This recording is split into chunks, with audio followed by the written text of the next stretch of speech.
فرزند زہرا یہ حالات برے ہیں۔ کاشانۂ بصیرت ایک ایسا مکمل یوٹیوب چینل جس پر محروم بصارت کے لیے بالخصوص اور تمام افراد کے لیے بالعموم سینکڑوں کی تعداد میں اسلامی کتب دستیاب ہیں۔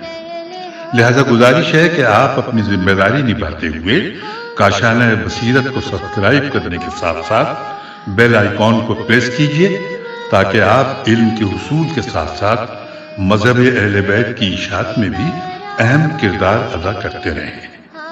کاشانۂ بصیرت، کاشانۂ بصیرت، کاشانۂ بصیرت۔ فرزند زہرا یہ حالات برے ہیں۔ بسم اللہ الرحمن الرحیم۔ السلام علیکم۔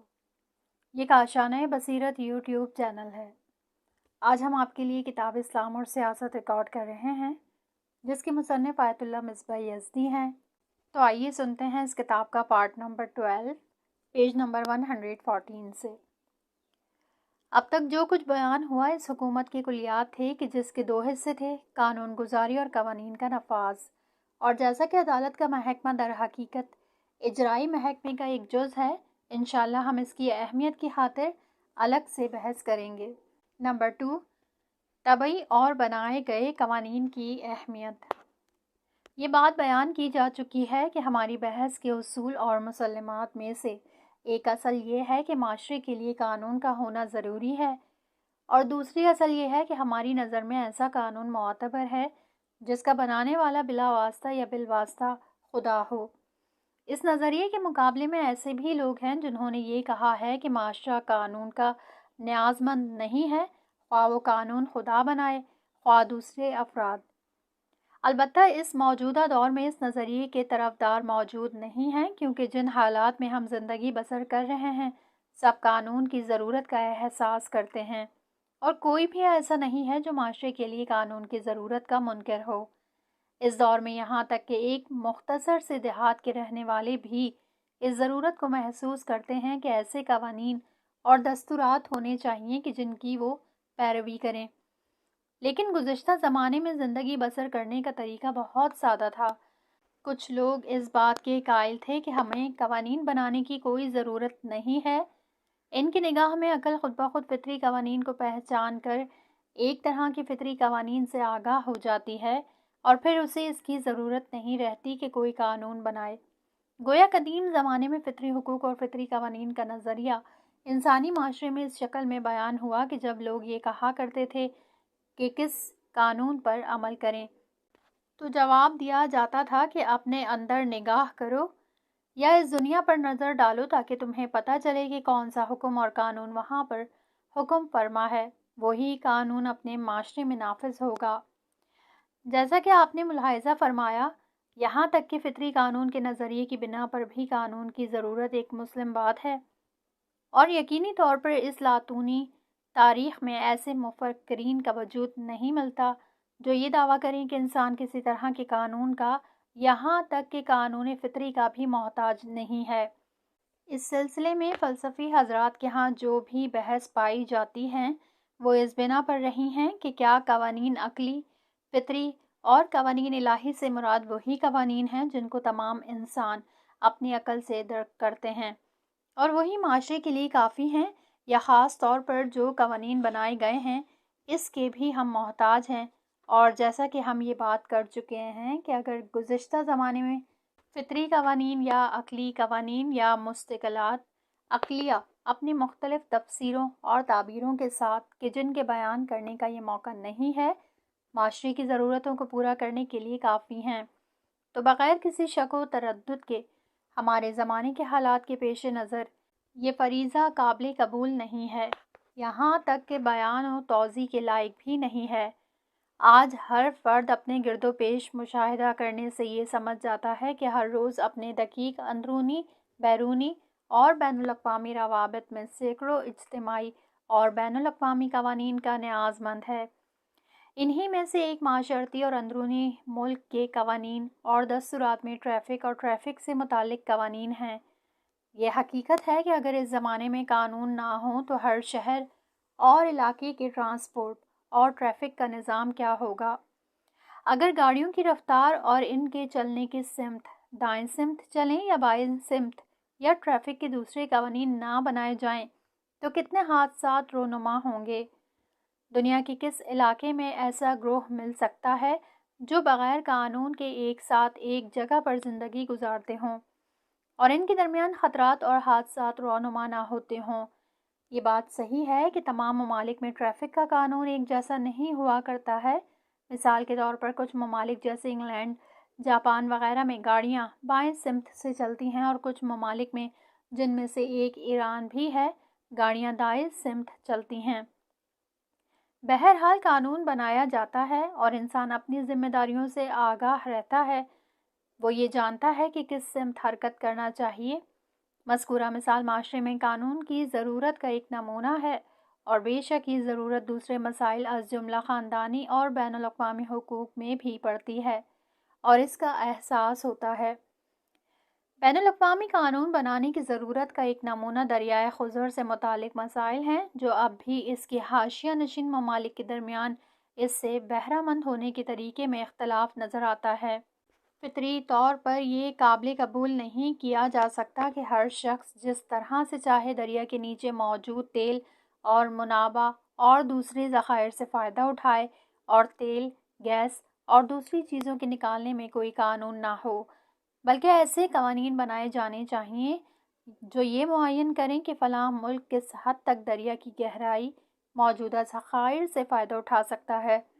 جو مشکلات اس وقت پڑوسی ممالک کے لیے کھڑی ہیں وہ اس وجہ سے ہیں کہ کوئی معین قانون موجود نہیں ہے، اور سب دریا کے ذخائر کے بارے میں ایک عادلانہ تقسیم کے لیے قوانین اور دستورات کی ضرورت کا احساس کرتے ہیں۔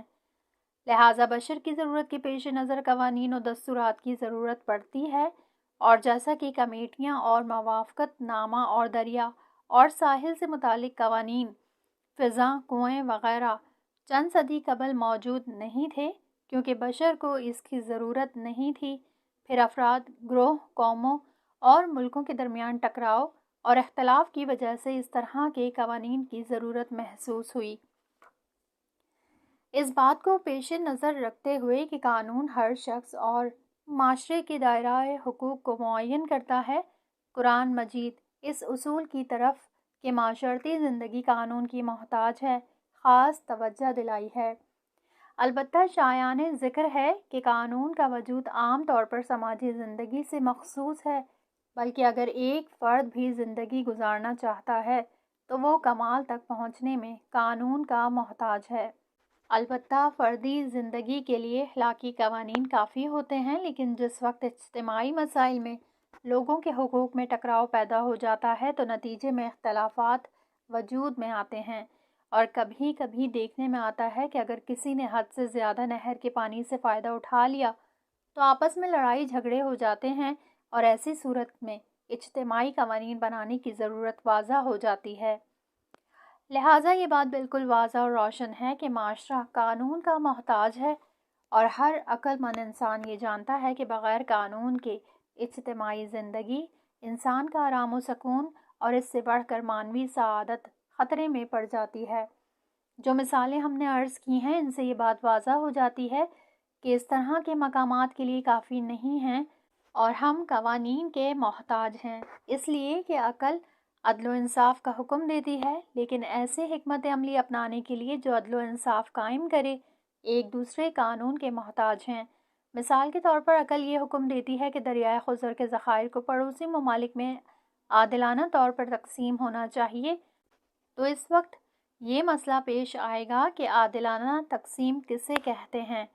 کیا عادلانہ تقسیم اس کو کہتے ہیں کہ جس ملک کا رقبہ زیادہ ہو وہ ذخائر سے زیادہ فائدہ اٹھائے، یا جس ملک کے پاس دریا کا ساحلی حصہ زیادہ ہو یا ساحل نشین کی تعداد زیادہ ہو وہ دریا سے زیادہ فائدہ اٹھائے؟ قانون ساز کے مرکز کو اس طرح کے سوالات کا جواب دینا چاہیے۔ اس کے علاوہ دوسرے تمام مقامات کے لیے بھی قانون ساز کا ہونا ضروری ہے۔ دیکھنا یہ ہے کہ قانون ساز کون ہو۔ بے قوانین کا مرضی الہی اور دین کے مطابق ہونا ضروری ہے۔ اسلام کا دعویٰ ہے کہ قوانین کو خدا نے بنایا اور پیغمبر اکرم صلی اللہ علیہ وآلہ وسلم کے ذریعے لوگوں پر نازل کیا ہے۔ لہٰذا پہلی اصل کو قبول کرنے کے بعد قانون کی ضرورت ہے۔ دوسری اصل یہ ہے کہ دین کو قانون ساز کے مرکز کے عنوان سے قبول کریں۔ اس مرحلے میں اسلامی حکومت میں ایسے لوگوں کا ہونا ممکن ہے جو دین کو نہ مانتے ہوں، جائے کہ ایک شخص غیر اسلامی حکومت میں دین کو قبول کرتا ہو۔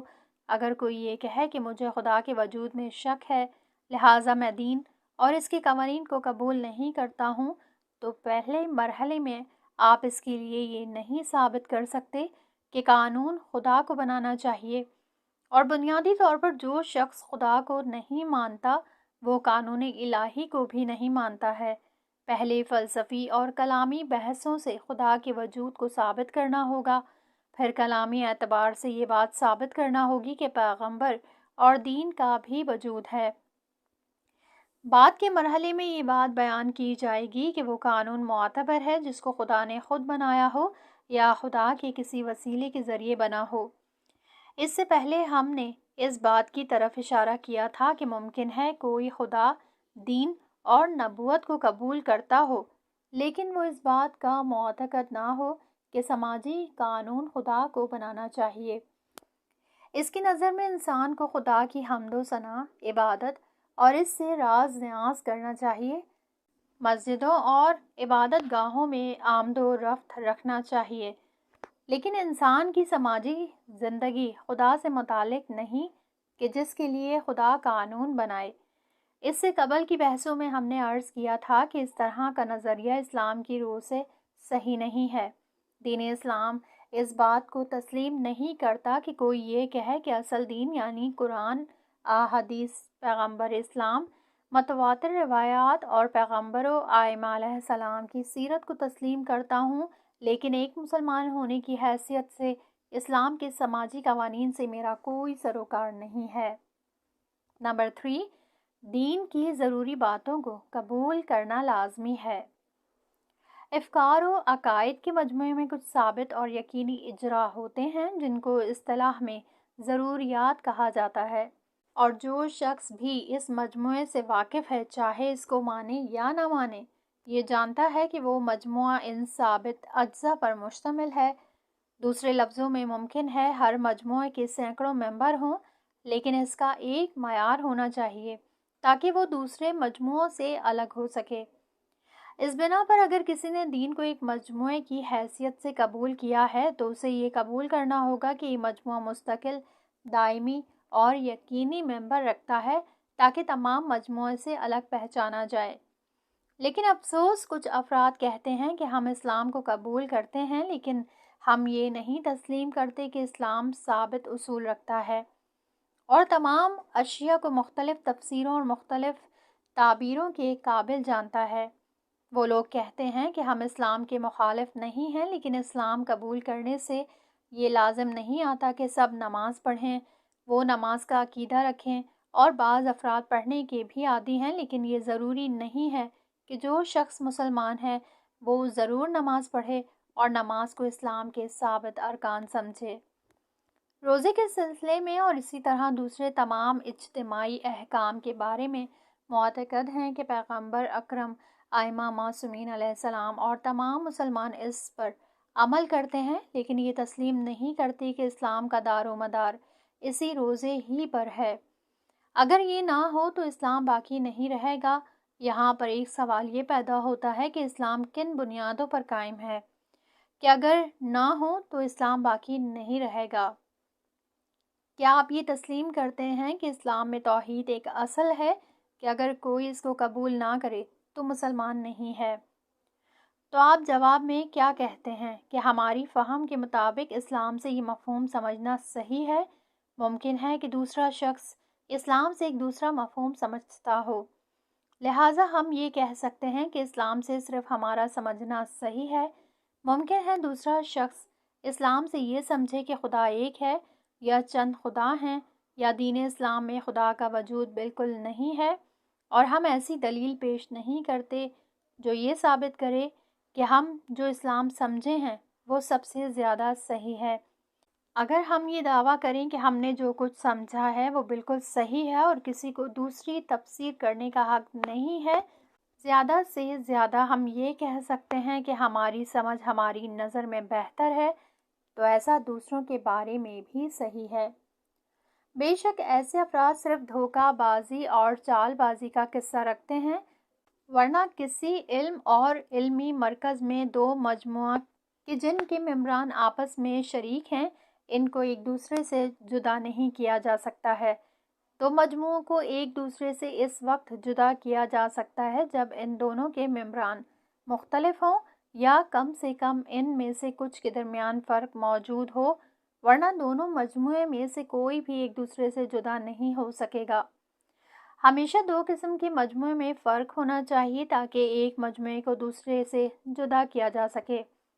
اگر ان میں سے ایک مجموعے کے تمام ممبران دوسرے مجموعے کی جگہ قائم مقام ہو سکتے ہوں، مثلاً اس مجموعے کا الف ممبر دوسرے مجموعے کے الف ممبر کی جگہ آئے اور اسی طرح اس مجموعے کا بے کا ممبر دوسرے مجموعے کے بے کے ممبر کی جگہ آئے، تو اس وقت ایک دوسرے کو مستقل سمجھنا درست نہ ہوگا۔ اگر کوئی مجموعہ دین اسلام کے عنوان سے پہچانا گیا ہو، اس میں دوسرے دین کے مقابلے میں کوئی خوبی ہونا چاہیے تاکہ اس سے الگ پہچانا جائے، لیکن اس میں ایسے ثابت اصول ہونے چاہیے جن پر اسلام استوار ہے، اور ایسی صورت میں اگر ایسے اصول جیسے توحید، نبوت، معاد یا نماز و عبادت کے اصول کے معتقد ہوں اور اسی کے ساتھ اس سب کو قابل تبدیل سمجھیں اور ان کے بارے میں مختلف تفسیریں بیان کریں، تو ہم کسی بھی ثابت رکن کو ثابت نہیں کر سکتے اور نہ ہی یہ دعویٰ کر سکتے ہیں کہ یہ اصول اسلام کی ایک اصل ہے۔ لہٰذا اگر ہم یہ کہیں کہ اسلام کے نام پر کوئی معین مجموعہ موجود نہیں ہے، تو ایسی شکل میں ہم کس چیز سے دفاع کریں، کس طرح سے لوگوں کو اسلام کی طرف دعوت دیں؟ اگر ہم ان کو مسلمان ہونے کا طریقہ نہ بتائیں اور ان سے یہ کہیں کہ اسلام کو جس انداز سے اور جس طرح سے سمجھے ہو ویسے ہی اس پر عمل کرو اور اسلام سے اپنی فہم و ادراک کے مطابق عمل کرو، اگر تم اس نتیجے پر پہنچے کہ نماز پڑھو تو نماز پڑھو، اور اگر تم اس نتیجے تک پہنچے کہ نماز نہیں پڑھنا چاہیے تو نماز نہ پڑھو، تم آزاد ہو اور اپنی فہم کے مطابق عمل کرو، تو اسلام سے اس طرح کا ادراک مسیحیت یا دوسرے مذاہب کے ادراک سے کیا فرق رکھتا ہے؟ پھر کیوں لوگوں کو اسلام کی طرف دعوت دیں؟ اگر یہ طے ہے کہ ہر شخص اپنے فہم و ادراک کے مطابق عمل کرے اور کوئی اصول اور ثابت کلیہ موجود نہ ہو، تو ہم صرف لفظی طور سے لوگوں کو اسلام کی طرف دعوت دے رہے ہیں۔ اس فکر کی بنیاد پر پھر یہ فرق باقی نہیں رہ جاتا کہ ہم لوگوں کو اسلام کی طرف دعوت دے رہے ہیں یا مسیحیت کی طرف یا اصطلاحاً بے دینی کی طرف دعوت دے رہے ہیں۔ نمبر 4، اسلام، اصول اور ثابت معرفتیں۔ کسی شخص کا یہ کہنا دھوکے بازی اور نفاق ہے کہ میں اسلام کو قبول کرتا ہوں لیکن اسلام سے ایک ثابت مفہوم کو درک نہیں کرتا، اس کے تمام اصول قابل تبدیل ہیں اور مختلف تفسیریں ہیں۔ ایسی صورت میں اسلام سے وہی بات سمجھنا ممکن ہے جو مسیحیت سے سمجھی جاتی ہے، تو ان دونوں میں کوئی فرق نہیں رہے گا اور ایک مسلمان اور مسیح میں کوئی فرق نہیں رہ جائے گا۔ مثلاً ہر ایک بلڈنگ مستحکم اجزاء سے بنتی ہے، جیسے ستون، دیوار اور چھت وغیرہ، اور پھر ایک مدت کے بعد ویرانے میں تبدیل ہو جاتی ہے۔ یہ دعویٰ نہیں کیا جا سکتا کہ بلڈنگ کے اجزاء مستحکم نہیں ہیں۔ یہ نہیں کہہ سکتے کہ ایک بلڈنگ میں ستون، دیوار اور چھت ہیں تو بلڈنگ ہے، اور اگر نہیں ہے تب بھی بلڈنگ ہے۔ اگر زمین، ہوا اور دریا میں ہو تب بھی بلڈنگ، اور اس میں کسی طرح کی خصوصیت اور مستحکم و ثابت اجزاء موجود نہیں ہوتے ہیں۔ اسی طرح اسلام بھی ثابت اور معین اجزاء سے وجود میں آتا ہے، اور اگر اسلام میں ثابت اور کلی اصول نہ ہوں تو ہم یہ نہیں کہہ سکتے کہ یہ مجموعہ ہے اور وہ اسی طرح کا مجموعہ ہے۔ اس بنا پر اگر کوئی اسلام کو قبول کرے تو اسے چاہیے کہ اس مجموعے سے ایک حصے کو ثابت اجزاء کے عنوان سے قبول کرے، البتہ ممکن ہے کہ اس مجموعے کا ایک حصہ مشکوک بھی ہو، یا ایسا کھلا ہوا مجموعہ ہو کہ جس میں کچھ اجزاء کم و زیادہ ہو سکتے ہوں، لیکن اس کا ہرگز یہ مطلب نہیں ہے کہ ایک مجموعے میں کسی طرح کے ثابت اجزاء نہیں پائے جاتے جس کی وجہ سے ایک مشخص مجموعے کے عنوان سے باقی رہے۔ اسلام کے بنیادی اور کلی عناصر کو دوست و دشمن سب جانتے ہیں۔ توحید، نبوت اور معاد کے علاوہ اسلام میں دوسرے بھی سیاسی امور ہیں جو سب جانتے ہیں۔ حد ہے کہ منکرین خدا بھی اس سے واقف ہیں۔ نمونے کے طور پر نماز اور حج کو اسلام کے اصلی عناصر کا جز سمجھا جاتا ہے۔ دنیا کے تمام افراد یہ جانتے ہیں کہ مسلمان مخصوص دنوں میں حج کرتے ہیں۔ ایسی صورت میں کوئی یہ نہیں کہہ سکتا کہ جس اسلام کو میں نے سمجھا ہے اس میں حج نہیں ہے۔ سبھی یہ جانتے ہیں کہ اسلام میں نماز ہے۔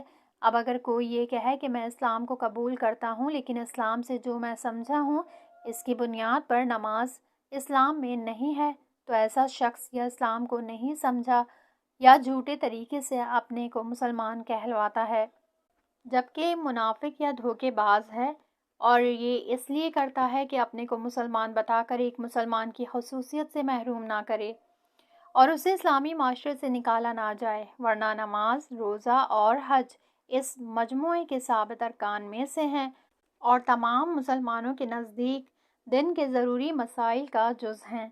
اگر کوئی اسلام سے واقف ہو تو کیا وہ یہ کہہ سکتا ہے کہ اسلام میں چوری سے روکنے کے لیے سزا کا قانون نہیں ہے، جبکہ قرآن نے سورہ مائدہ آیت نمبر 38 میں اس مسئلے کی صراحت کی ہے۔ اسی طرح دوسرے تمام مقامات پر بھی قرآن کی صریح نص موجود ہے۔ لہٰذا اسلام کے ضروری احکام ثابت کر دیے گئے ہیں اور اب ہمارے لیے یہ ضروری نہیں ہے کہ ہم پھر سے انہیں سمجھیں اور ایک ایک کو ثابت کریں۔ اس بنا پر اگر یہ ثابت ہو گیا کہ اسلام جس کی بنیاد قرآن پر ہے وہ خدا کی جانب سے آیا ہے اور حق ہے، تو یہ قبول کریں کہ جو کچھ بھی قرآن میں ہے وہ حق ہے اور قرآن ایک طرح کے محکم، قطعی اور ضروری امور پر مشتمل، البتہ کچھ آیتوں کی مختلف تفسیریں ہوں ناممکن ہیں، لیکن ایک آیت سے صرف دو مختلف تفسیروں کا وجود اس بات کی غمازی نہیں کرتا کہ قرآن سے کسی ثابت اور قطعی امور کا استنباط نہیں ہو سکتا اور ہر شخص جو چاہے اس سے درک کرے۔ اگر کوئی شخص عربی زبان سے واقف ہے اور قرآن کی طرف مراجعہ کرے تو وہ قرآن سے ایک ایسے مطلب کو درک کر سکتا ہے کہ جو انسان کے مختلف ادراکات سے کوئی ربط نہ رکھتا ہو اور نہ ہی اس کا گزشتہ افکار و مسلمات سے کوئی رابطہ ہو اور نہ ہی ہمارے ان قوانین کے تابع ہو جن کو ہم علوم سے درک کرتے ہیں۔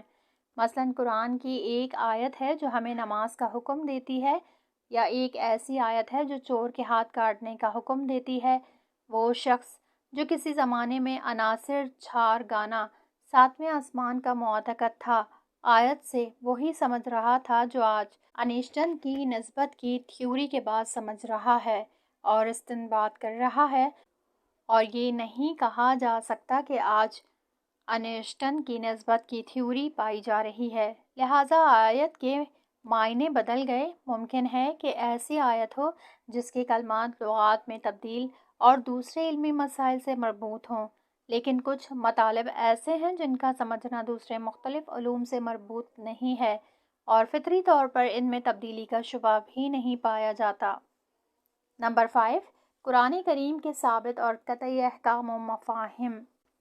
ہم یہ بیان کر چکے ہیں کہ اسلام میں ایک طرح کے ضروری احکام موجود ہیں جو ثابت ہیں۔ خواہ کوئی مسلمان ہو نہ ہو یہ جانتا ہے کہ اسلام میں کچھ ضروری مسائل ہیں۔ اسی طریقے سے ایک طرح کے قطعی مفاہیم قرآن سے بھی استنباط ہوتے ہیں۔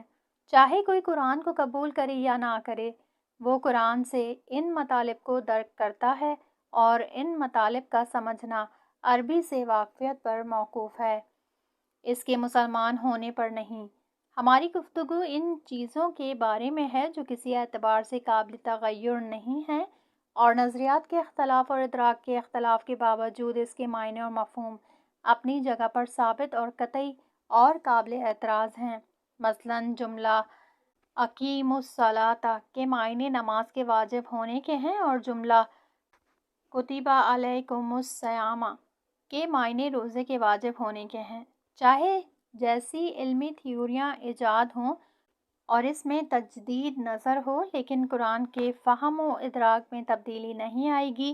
اس کے احکام اپنی جگہ پر مسلم ہیں۔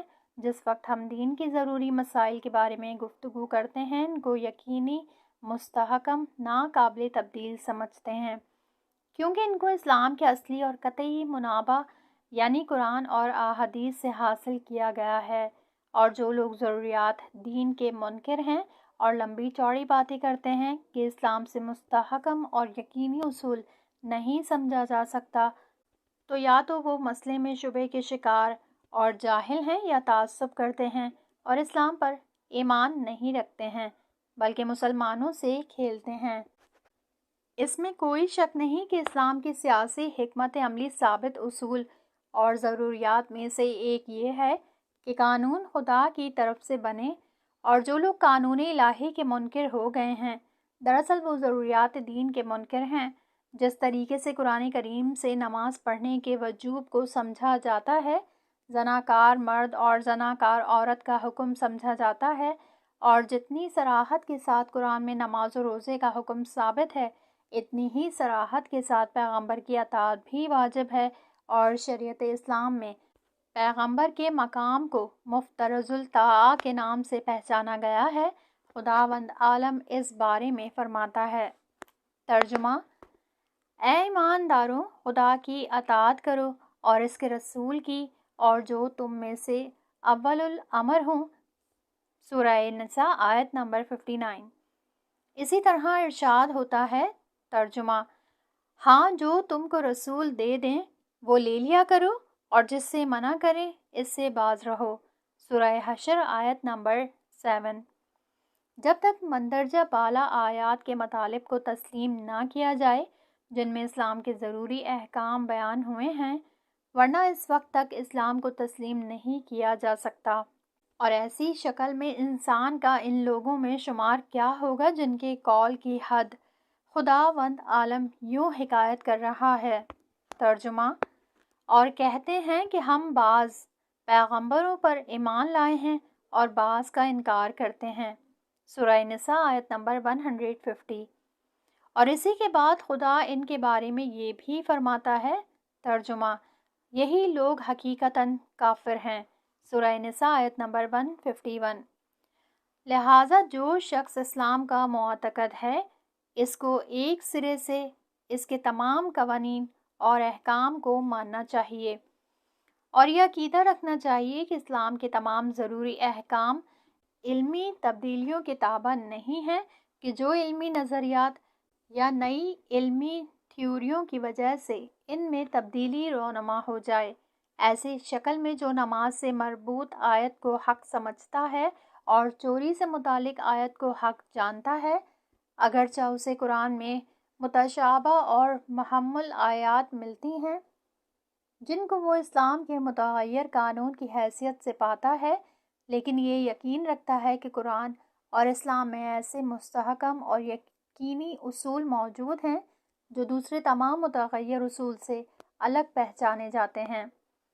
نمبر 6، اسلام مختلف تعبیریں رکھتا ہے۔ ایک اعتراض اور اس کا جواب۔ یہ بات تو واضح ہے کہ کچھ آیات سے مختلف طرح کے مطالب سمجھے جاتے ہیں اور مختلف طرح کی تفسیریں بیان کی جاتی ہیں، اور اسلام کے کچھ احکام میں اختلاف نظر پایا جاتا ہے، جو اس بات کا باعث نہیں بنتا کہ اسلام کے سارے قوانین مشتبہ اور اختلافی ہیں۔ اسلام میں ایسے ہزاروں قطعی احکام موجود ہیں جن کے بارے میں تمام اسلامی فرقوں کا اتفاق نظر پایا جاتا ہے، لیکن فرعی اور بہت مختصر احکام میں شیعہ اور سنی حضرات کے درمیان اختلاف پائے جاتے ہیں، اور فقہ کے ایک عظیم حصے میں فراقین کے ہاں اختلاف نظر نہیں پایا جاتا ہے۔ اسی طرح سے شیعہ فرقے کے کچھ احکام میں فقہ کے درمیان فتووں میں اختلاف کا ہونا اس بات کی دلیل نہیں ہے کہ تمام احکام میں اختلاف پایا جاتا ہے۔ جس طرح ایک مخصوص بیمار کے بارے میں دو ڈاکٹروں کی تجویز کا الگ الگ ہونا اور دونوں کے نسخے کا فائدہ بھی ہونا اس بات کی دلیل نہیں ہے کہ علم ڈاکٹری میں پائیدار اور استوار قوانین نہیں پائے جاتے ہیں۔ اسی بنا پر اسلام میں ایک طرح کے قطعی اور یقینی احکام موجود ہیں جس میں کسی طرح کا شک و شبہ نہیں پایا جاتا ہے، اور بعض مقامات پر اختلاف نظر کا ہونا ہمیں اس بات کا سبق نہیں دیتا کہ ہم مسلم احکام نہیں رکھتے اور اس بہانے سے ہم اسلام سے الگ ہو جائیں۔ اس کے باوجود آج جب اسلام کے بارے میں گفتگو ہوتی ہے تو قلبی مریض اور قرآن کے ارشاد کے مطابق ترجمہ بس جن لوگوں کے دل میں کجی ہے، سورہ آل عمران آیت نمبر 7، کہتے ہیں کہ کون سا اسلام؟ وہ اسلام جس کو شیعہ بتاتے ہیں، یا وہ اسلام جس کو سنی بتاتے ہیں، یا وہ جس کو فقہ بتاتے ہیں، یا وہ جس کو دانشور حضرات بتاتے ہیں؟ اس کے باوجود کہ ہم اعتقادات، اخلاقیات، فردی احکام، سماجی احکام، تجارت کے قوانین اور بین الاقوامی قوانین میں ایک طرح سے ثابت حقوق اور ہزاروں متفق علیہ قوانین رکھتے ہیں، تو پھر کیوں وہ لوگ بجائے اس کے کہ یقینی اور مسلم قوانین کو اپنائیں، اختلافات اور افتراقات کو اپنائے ہوئے ہیں؟ اور جب ان سے یہ کہا جاتا ہے ہماری یونیورسٹیوں کو اسلامی ہونا چاہیے، تو کیوں روحی بیمار اور کچھ فکر لوگ پوچھتے ہیں کہ کون اسلام؟ اس کا جواب یہ ہے کہ وہی اسلام جو یہ کہتا ہے کہ دوسروں کے حقوق کو پامال نہیں کرنا چاہیے، عدالت کو قائم کرنا چاہیے۔ کیا ان چیزوں میں اختلاف پایا جاتا ہے؟ اگر آپ انہیں یقینی اور متفق علیہ قوانین کو، جن کے بارے میں فرقین میں اختلاف نہیں ہے، یونیورسٹیوں میں اپنائیں تو آپ نہایت خوش ہوں گے۔ یہ فطری بات ہے کہ جب وہ لوگ نہیں چاہتے کہ اسلام کے مطابق عمل کریں تو بہانہ تلاش کرتے ہیں کہ کس نے کہا ہے کہ فقہ کا اسلام نافذ کیا جائے اور روشن فکروں کا اسلام نافذ نہ کیا جائے۔ یہاں اس کتاب کا یہ پارٹ ختم ہوا، اگلے حصے میں نیکسٹ پارٹ سنیں گے۔